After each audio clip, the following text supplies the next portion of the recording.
Bien, amigos, el doctor Heber Stern Díaz es médico, es oftalmólogo, nació aquí en la Santo Domingo, estudió sus estudios primarios y secundarios en Calasanz, se graduó en la Universidad Pedro Enrique Ureña, se especializó en oftalmología en España, en la Fundación Jiménez Díaz, en el Barraquer, miembro de mérito del pasado presidente de la Sociedad Dominicana de Oftalmología. En fin, el doctor Heber Stern es un oftalmólogo dominicano con una larga carrera de especialista en ese sentido que se llama la vista. Pero él tiene otra condición, y es que es el autor de la mayor cantidad de obras de medicina en República Dominicana y de biografías de nuestros médicos. De todo desde que se inició la medicina, el ejercicio de la medicina aquí en República Dominicana, la persona que más ha escrito sobre medicina, no trabajo científico, estoy hablando de biografías y de los médicos dominicanos, es Heber Stern. Nosotros que conocemos a Heber desde a través de su familia, de su padre, pues le reconocemos con humildad la revista y le hacemos entrega de un reconocimiento que ya el Poder Ejecutivo se lo había hecho hace 5 o 6 años en Palacio con un grupo de médicos. Ese lo hizo junto con el doctor Hanna, con la doctora Ligia Reed, el doctor Heber Stern, y la revista le entrega su guante de oro hoy al doctor Heber Stern.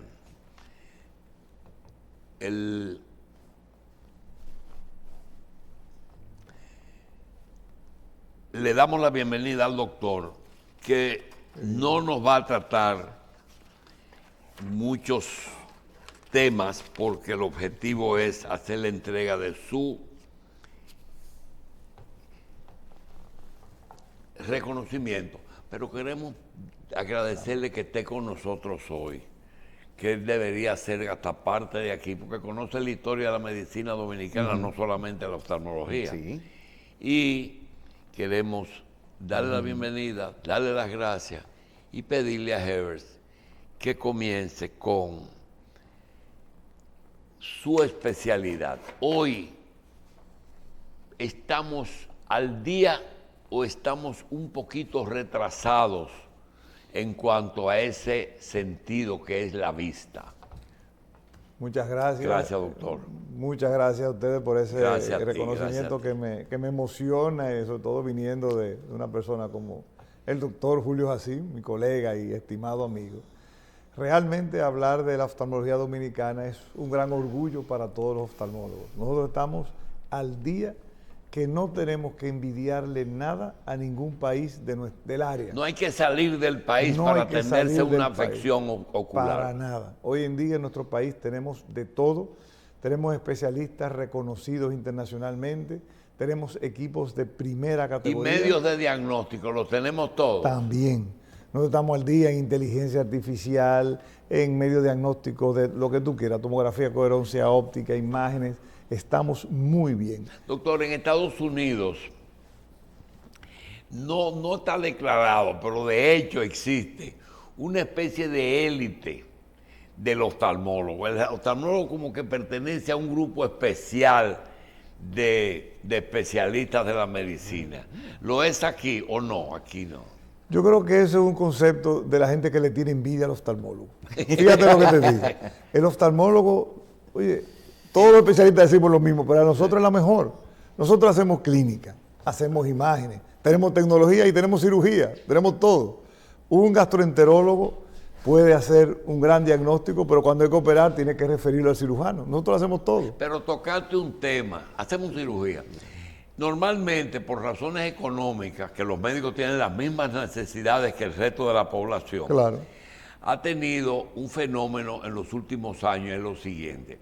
El médico, teníamos el médico clínico o el médico general que cuando iba a la universidad estudiaba 6 años, luego hacía una pasantía en un pueblo y cuando venía solicitaba su S4 y él podía ejercer en todo el territorio nacional. Y poníamos un consultorito por la tarde por ahí en un lugar y trabajaba en el gobierno, en el Seguro Social o quizá en las Fuerzas Armadas. Esa era la trayectoria. Pero el médico aquí luego llegó a hacerse especialista.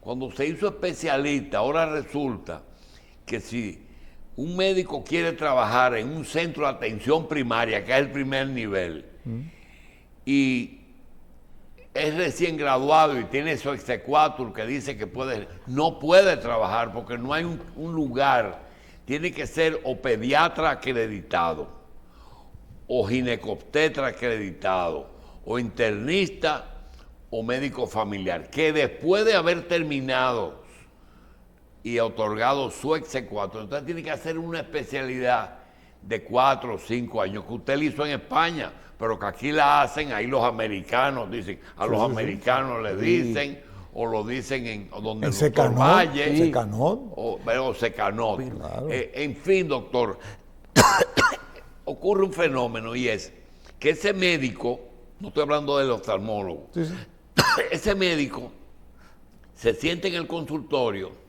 con 5 o 6 pacientes y pone una consulta que en el pasado podía ser de 5 pesos, de 10 pesos, después de 100, de 500, y si es especialista de 500 o de 1000.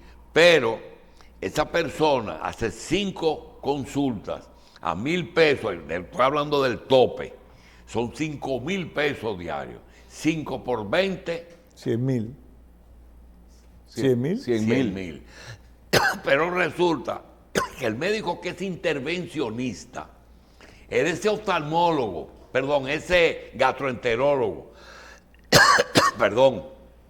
que tenía que hacer esa consulta cuando introduce un gastroscopio o un rectoscopio, ya hace un procedimiento que un solo procedimiento le da 15, 20 y hasta 100.000 pesos. Sí, realmente nosotros comenzamos tarde las especialidades. Debido a la dictadura de Trujillo, aquí no pudo haber especialidades médicas hasta ya después de la muerte de Trujillo, en los 60. Pero realmente es un punto tremendamente importante, porque nosotros no tenemos una regulación del número de especialistas que necesitamos.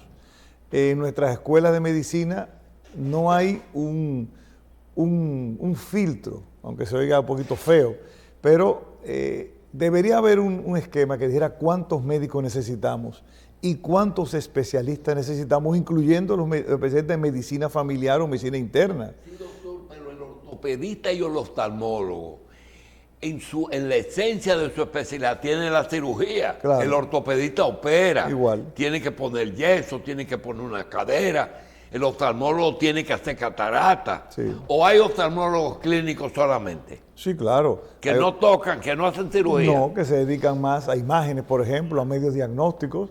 O sea, hay de todo porque hay un gran espectro de posibilidades para nuestros pacientes, porque tenemos todos los medios disponibles para los pacientes. Y lo importante, y vuelvo también al tema, es que nuestro sistema debería identificar cuántos especialistas, para que ese especialista, aunque no sea cirujano, reciba una paga adecuada a su trabajo. Que dicho sea de paso, es un tema que se puede tratar un día, el juramento hipocrático, que en ningún sitio dice que no se cobre. Y a los médicos les dice eso, y no lo dice en ningún sitio. Y es interesante, o sea, que lo que decía el doctor Jacín antes, Julito, era que el médico es un profesional, y eso debe entenderse también. Y en cuanto a la cirugía, bueno, es un arma, es una herramienta, pero no quiere decir que tú vas a operar a todos los pacientes todos los días, también tienes que hacer clínica. Sí, sí. Doctor, precisamente hay una pregunta que yo le hago al doctor de vez en cuando, todavía no lo entiendo bien. ¿Por qué es que la oftalmología es como la reina de las especialidades en programas sociales. Es decir, siempre los operativos populares para gente de escasos recursos, los centros especializados para, incluso hasta las ópticas cristianas, incluso, que, ¿por qué es que la oftalmología quizás es, qué la hace, la coloca en esa categoría de tan cercana a la medicina social?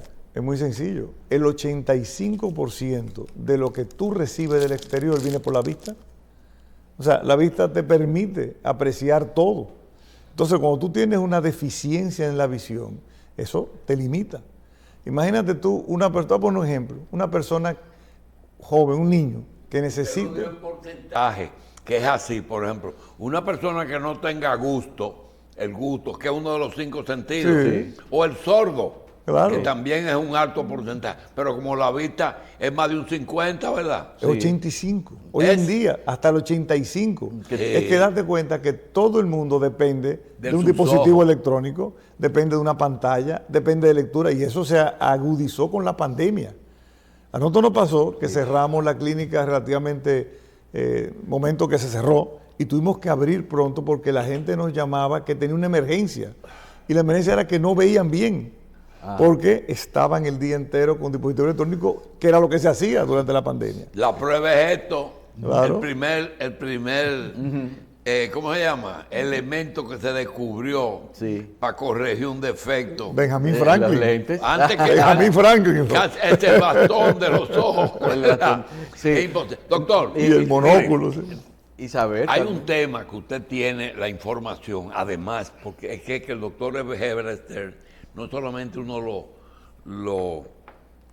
le pregunta cosas de oftalmología, sino que él conoce la historia de la medicina. Nosotros hemos visto la transición de cómo se hacía la medicina, como decíamos, un médico iba a la universidad, terminaba, hacía su pasantía, le daban su S4 y se ponía a trabajar. ¿Dónde? En salud pública, en el seguro social, en las Fuerzas Armadas y por la tarde un consultorio privado en que hacía eso. Eso era más o menos la rutina. El seguro social tenía limitaciones. Era para trabajadores y solamente cubría accidentes de trabajo, ¿verdad? Solamente que tú tenías un accidente era que te pagaban o te pensionaban. Y tenía la mejor medicina dentro de lo posible en los hospitales de seguro social. Un grupo de médicos a partir de los años 60 se fue a Estados Unidos cuando vino la famosa guerra de Vietnam, de Vietnam, y ellos necesitaron médicos extranjeros y un grupo se fue.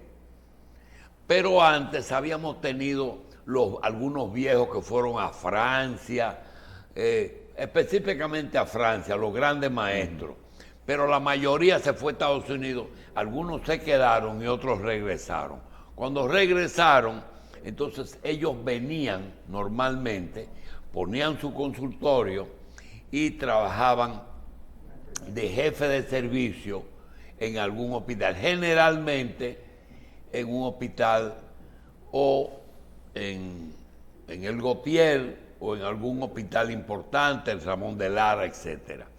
Doctor, esa situación cambia radicalmente cuando viene la ley de salud y la ley de seguridad social. Claro. En que definitivamente mejora, porque teníamos el pobre de solemnidad que iba al hospital público y el otro que iba a lo poquito que daba el seguro social y el resto a pagar su consulta por la tarde.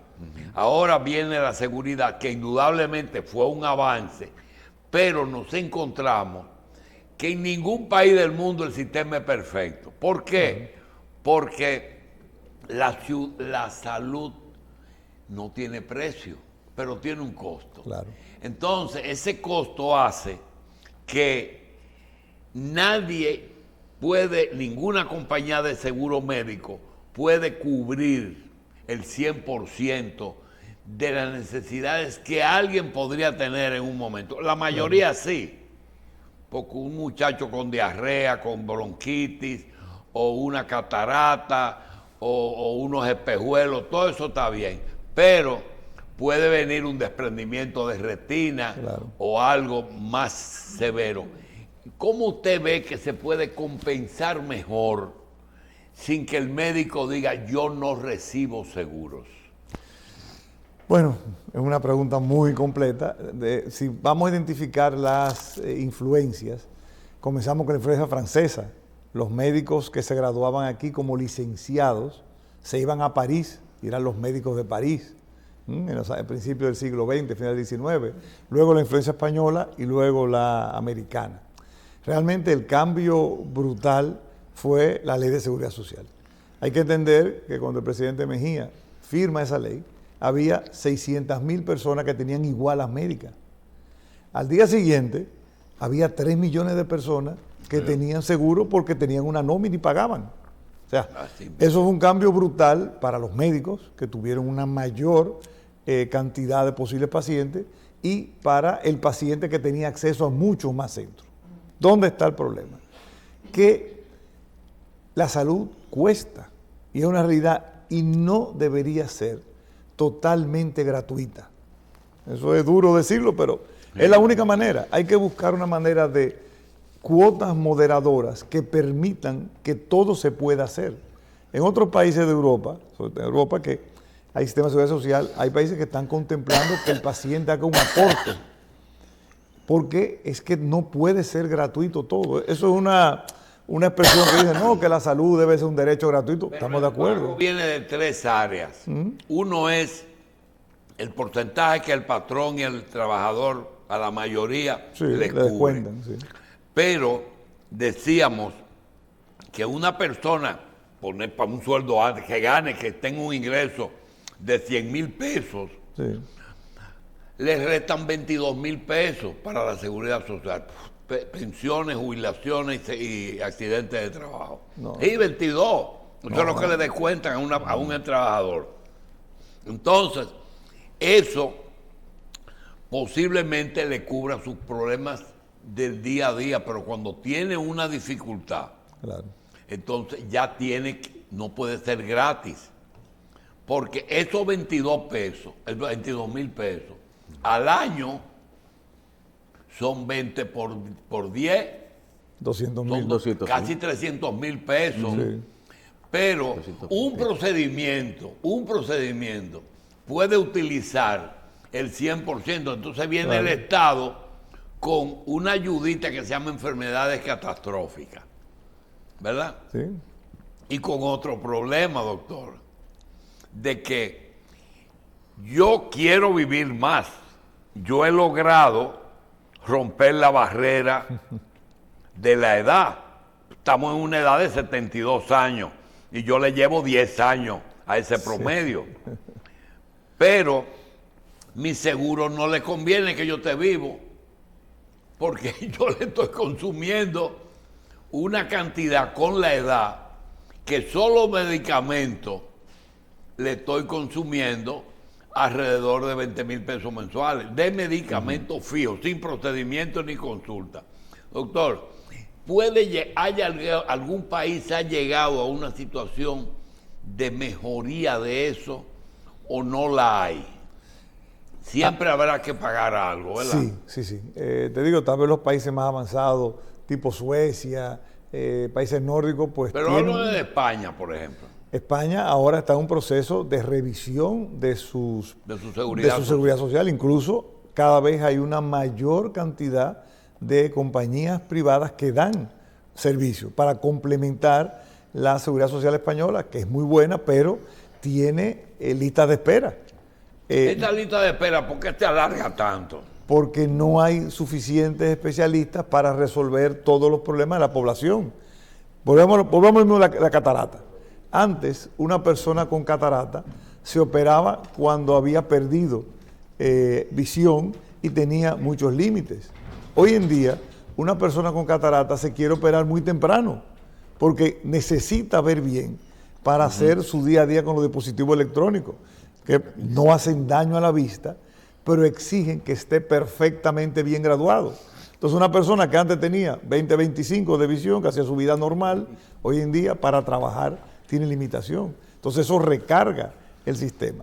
La cirugía ha mejorado tanto que ya podemos operar mucho más temprano a más gente. Y el hecho de esta posposición de la cita con el médico, uno dice, pero ¿cuáles son las enfermedades que te pueden esperar un mes para consultar, ¿verdad? O para fijarte una cirugía.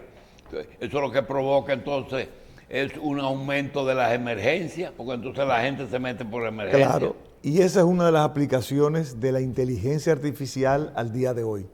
Hay países como Israel que manejan todo con inteligencia artificial y prevén lo que va a necesitar la población de cierta edad y lo van programando. Se hacen eficientes. Está tocando inteligencia artificial. Sí, claro. Doctor, leímos que los países nórdicos, Suecia, Noruega, Finlandia, Dinamarca, están restringiendo un poco los equipos digitales en niños. Claro.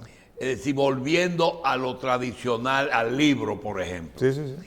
En medicina, ¿hay algún área en que se ha tenido que volver a lo de antes o siempre es la tecnología lo que va a la vanguardia? No, la tecnología... Sigue siendo. Sí, sí, claro que sí. Lo que pasa es que el médico se está dando cuenta de la importancia de la empatía con el paciente.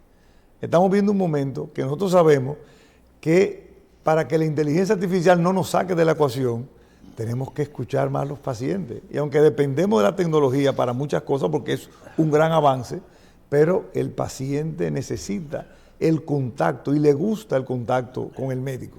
Pero mire, el médico, el dueño de la compañía de seguro y yo personalmente queremos vivir hasta los 100 años, pero la compañía de seguro no les interesa. Doctor Willamo, bienvenido. Buena, ¿qué tal, Willamo? Mucho gusto. Así es. Bueno, si usted le plantea eso a las AFP o a los fondos de pensiones, de cualquier tipo que sean, le van a decir, no, llévame esto suave. Vete temprano. Vamos a ir graduando esto, ¿verdad? Vamos a ir graduando esto de manera que los fondos alcancen, porque las pensiones vitalicias en sociedad, bueno, lo que está pasando en Europa, Claro. con los sistemas de pensiones precisamente. Pero en ese sentido, si la gente se mantiene más sana, también es un costo menor. La prevención sigue siendo la manera más económica de afrontar la situación. Sí, no, lo que pasa es que es un sistema con dos subsistemas. Sí, sí, sí. Entonces, pensiones no Y tiene nada salud. que ver con la parte de salud. Sí, sí, sí. ¿Entiendes? Entonces, Usted venía, él planteó algo que yo quisiera que usted lo retome. Y es que él dice que es imposible dar 100%. El copago es necesario en muchos casos. bueno, lo que pasa es que el copago, yo estaba escuchándolo, es parte del cofinanciamiento de los sistemas. Y además el copago tiene algo más que adiciona, que no es solamente que es porque puede cofinanciar, sino también porque puede parar a la gente de abusar del uso de los servicios. O sea, cuando la gente sabe, no debe ser un mecanismo de exclusión. Por eso se crean programas que son especializados, como son de prevención, promoción, o se deciden patologías que deben estar priorizadas, donde el copago no sea la limitación del acceso. Pero en otros casos, como por ejemplo, el ir a la emergencia porque tengo un dolor de cabeza de hace 6 días y no he querido ir al médico a chequearme, o una simple gripe y no he querido ir a chequearme, entonces paso por la emergencia porque la emergencia me cubre el 100%. Entonces, claro, ese tipo de situaciones son las que hacen que el copago frene un poco esas visitas o esas sobredemandas que pueden tener los pacientes. Claro. En ese sentido al que nos referimos, y creo que usted, bien. Doctor, con mucha certeza lo tocaba. No lo vamos a asediar mucho. ¿Cuántos libros tenemos hechos ya? 18. ¿Cuántos? 18. 18. ¿Biografías o situaciones de la medicina? Hay de todo, hay de oftalmología, hay de historia de la medicina, hay de la historia de la oftalmología, hay incluso de las relaciones con Haití, la presencia judía en República Dominicana y de poesía de mi mamá. O sea, corriendo el riesgo de que se nos olvide alguien. ¿Quiénes fueron nuestros grandes oftalmólogos? grandes oftalmólogos hemos tenido, Arturo Grullón, comenzar con don Arturo, el doctor Valdés, Manuel Eduardo Valdés, el doctor Oscar Valle, que esa generación, Luis Álvarez Pereira, mi profesor. ¿Y cuándo dejó de ser ojo, nariz, garganta y oído? Ya Y que era otorrino. ¿Cuándo se descontinuó eso? En los 60, 70 ya cambió. Se separó. Se separó. El otorrino del oftalmólogo. Claro, porque comenzó a aparecer mucha más técnica quirúrgica, se operaban más cosas y hubo que separar. Pero de hecho nosotros tenemos buenas relaciones con los otorrinos y nos apoyamos mucho unos a otros. Dolor de cabeza, los otorrinos sinusitis, o sea, sigue esa relación muy Y importante. en medicina, no en oftalmología, ¿quiénes son los grandes? ¿O quiénes fueron los grandes? Es demasiado general, o sea, tú te pones a pensar en un Pancho Enríquez y Carvajal, por ejemplo, Francisco Carvajal, que fue presidente de la República y que fue pues el gran iniciador de la cirugía moderna dominicana, Ramón Báez, que crea la Universidad de Santo Domingo de nuevo.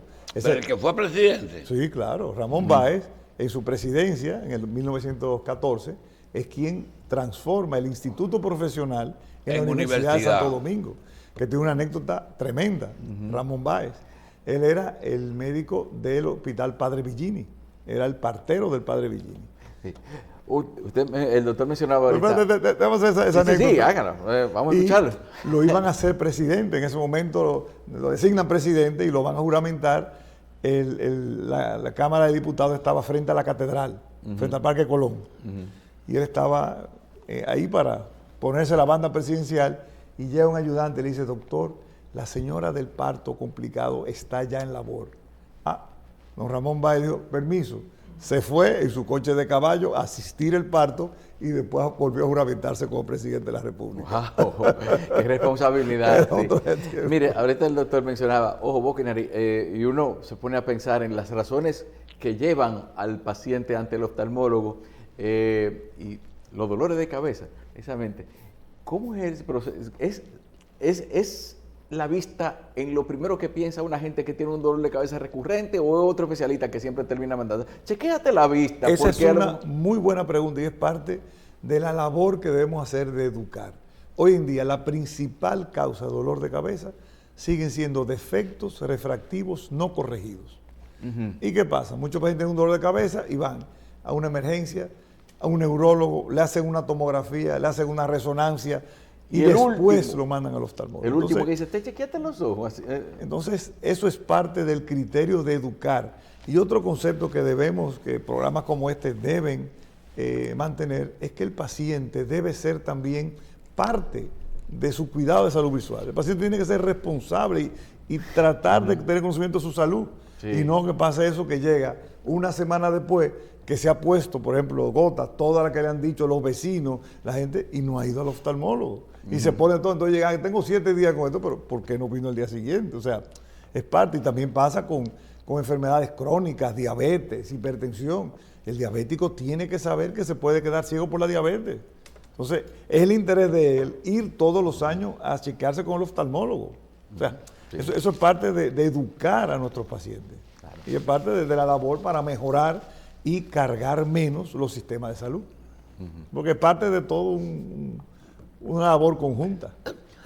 Doctor, vamos a dar las gracias y entregarle su guante de oro al doctor Heber Stern Díaz. Gracias, doctor. Gracias.